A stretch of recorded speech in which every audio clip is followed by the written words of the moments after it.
I've never thought about estate planning until my uncle's situation. So for me, I would consider myself not very savvy when it comes to such things.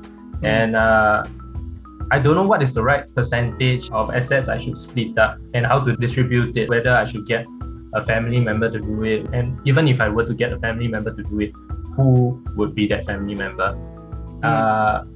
So because of all this confusion and because of all these complications, at first I didn't feel like doing it because it seems like it's a lot of work.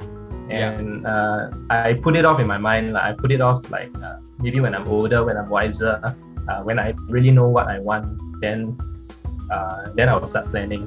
But I think that this is not a wise decision now because again, life is unpredictable and you really never know when you're gonna go.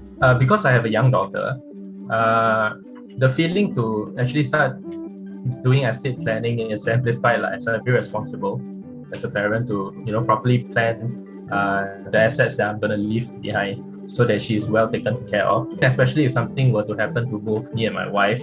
And if really there isn't a will in place, I think I would really regret it because I really don't know what's going to happen to her.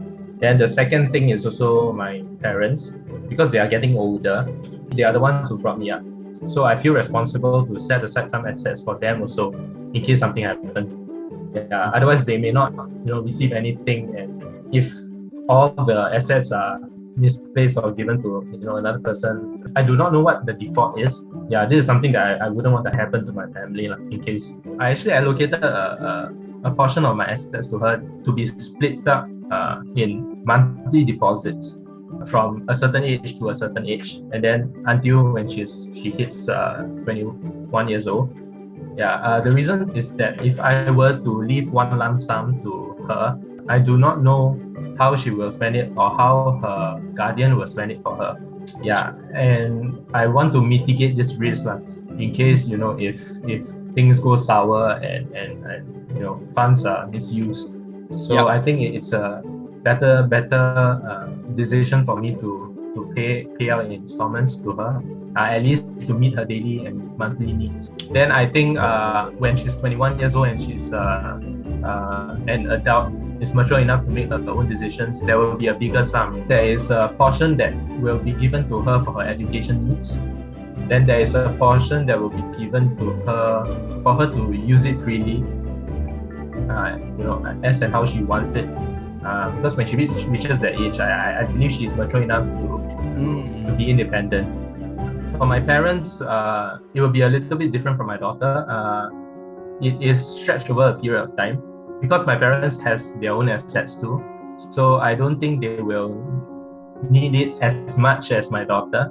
But to do my own part, I actually spread out installments over a certain amount of years so that every month they can get some allowance.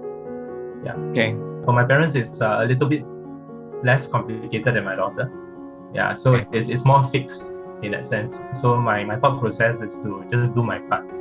So in other words, you have actually catered very, very prudently for your daughter, where you have allowance coming out and of course certain funding for her to tap on with regard to education, for example.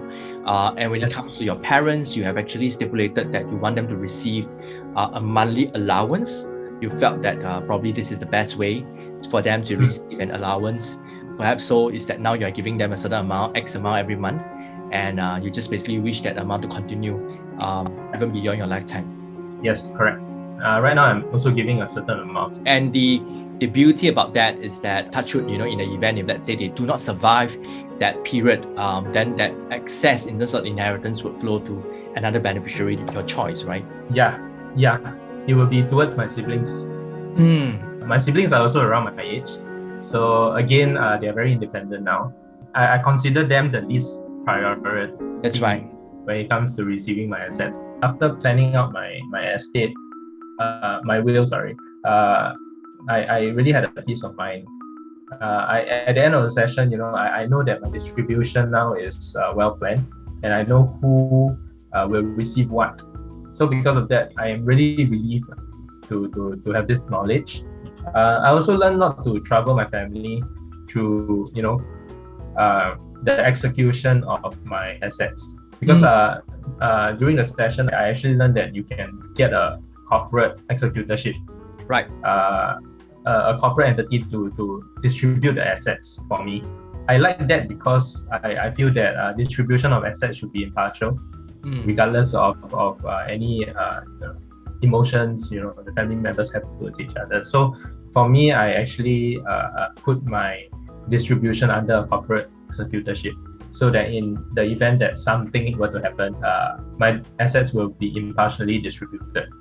I think this is the thing that gives me the most peace of mind, because I know that everyone will have a fair share of what I plan. Right. Wow. It seems that you have really thought through very carefully, and you have gotten a concrete estate plan for your family, right? Not just for yourself. It's mainly for the loved ones. Hey, once again, thank you, Kelvin, for agreeing to do this interview. I'm sure that many of the people who are hearing in to this will be blessed. And see you for the next review. Thank you. Thanks, Eugene. Thanks for the time.